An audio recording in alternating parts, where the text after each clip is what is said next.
አድምጡኝ ልናገር ጥቂት ማመልከቻ ስለ ረመዷኑ የመሰናበቻ ጌታችን ይመስገን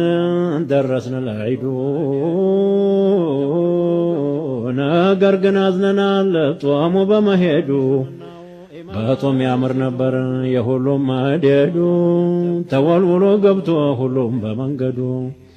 ማማሩ እስልምናው ኢማን ሴቱ ወንዱ ረመዷን ያንተኮ ጎዳን መሄድህ ለነፍስያ እንደልቧን ተፋንተዝ እንግዲህ ረመዷን ደጉ ቀን የኸይራቱ ማዲ የድሃ እናት አባት የሚስኪን ዘመድ